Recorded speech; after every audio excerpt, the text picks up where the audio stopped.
지금 여러분이 보고 계신 사진은 1940년대 초반에 운영되던 인간 도살장입니다. 극단적 인종주의에 빠진 히틀러 중심의 독일 나치가 운영한 곳이었죠. 그곳은 바로 100만 명 이상의 유대인이 학살된 아우슈비츠 수용소입니다. 아우슈비츠 수용소로 끌려간 대부분의 유대인은 독가스실에서 참혹한 죽음을 맞았습니다. 일부 건장한 유대인은 따로 선별되어 목숨을 담보로 강도 높은 노동을 강요받았죠. 그들의 식량은 물에 탄 수프와 빵 한 조각이 전부였습니다. 따라서 시간이 지남에 따라 그들도 대부분 사망했습니다. 빅터 프랭클이라는 오스트리아 출신 정신과 의사는 수용소에서 끝까지 살아남은 몇 안 되는 생존자입니다. 그는 수용소에서도 정신과 의사의 본분을 잊지 않고 다른 수용자들을 관찰했습니다. 어떤 수용자는 자기가 싼 똥 위에 그대로 누워있는 등 삶을 포기한 모습을 보였지만 다른 어떤 수용자는 작은 빵 한 조각도 나누며 인간다운 삶을 유지했다고 합니다. 빅터 프랭클 박사는 똑같은 극한 환경에서 수용자마다 태도가 다른 이유를 파악하려 했고 그들 간 결정적인 차이를 알아냈습니다. 이 결정적인 차이를 알면 당신은 어떤 힘든 상황도 잘 헤쳐나갈 수 있을 겁니다.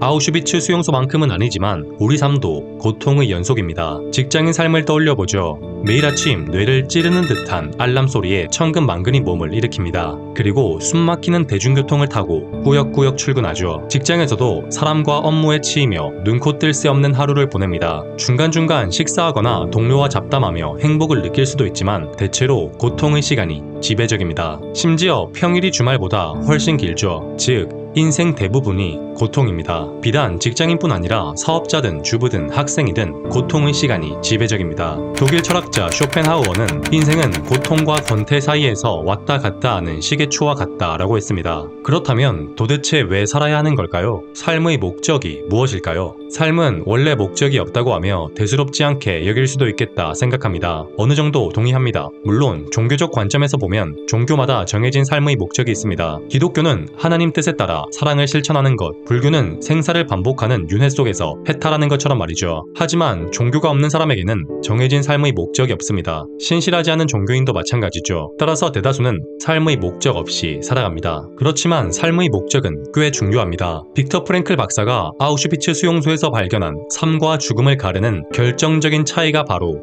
삶의 목적입니다. 종교적 삶의 목적을 말하는 게 아닙니다. 임의로 부여한 자신만의 삶의 목적입니다. 아우슈비츠 수용소에서 인간다운 삶을 유지한 이들은 지극히 개인적인 삶의 목적이 있었습니다. 덕분에 극한의 고통에서도 살아남은 것이죠. 앞서 말했듯이 우리 삶도 고통의 연속입니다. 삶의 목적을 가진다면 인생에서 필연적으로 마주하는 수많은 고통을 잘 견디게 됩니다. 운전할 때를 상상해보죠. 보통 시동을 걸기 전에 목적지를 정할 겁니다. 목적지를 정했다면 반드시 지나야 하는 길이 있기 마련이죠. 만약 그 길이 비포장 도로라면 어떻게 할 건가요? 아마 속도는 조금 줄일지언정 대수롭지 않게 지나갈 겁니다. 목적지에 도달하기 위해서라면 차가 더러워지고 타이어가 마모되더라도 비포장 도로를 지날 가치가 있기 때문입니다. 인생도 마찬가지입니다. 삶의 목적이 있다면 인생에서 만나는 비포장 도로, 즉 인생의 고통을 잘 지나게 됩니다. 삶의 목적이 있는 사람과 없는 사람은 같은 고통도 각각 다르게 받아들입니다. 당신은 삶의 목적이 무엇인가요? 떠오르지 않는다면 오늘부터 삶의 목적을 찾기 위해 노력하길 바랍니다. 당연히 쉽게 찾아지지 않을 겁니다. 쉽게 찾아서도 안 됩니다. 나에 대한 깊은 성찰을 통해 오랜 기간 치열하게 찾아야 합니다. 하지만 삶의 목적을 갖게 되면 인생의 새로운 길이 열릴 겁니다. 빅터 프랭클 박사의 말을 빌려 팁을 드리자면 타인을 위해 무엇인가를 할 책임감을 가지면 큰 힘을 발휘하는 삶의 목적을 찾을 수 있다고 합니다. 물론 이것이 정답은 아닙니다. 정답은 당신 내면에 있습니다. 영상에 공감되셨다면 구독과 좋아요 부탁드립니다. 감사합니다.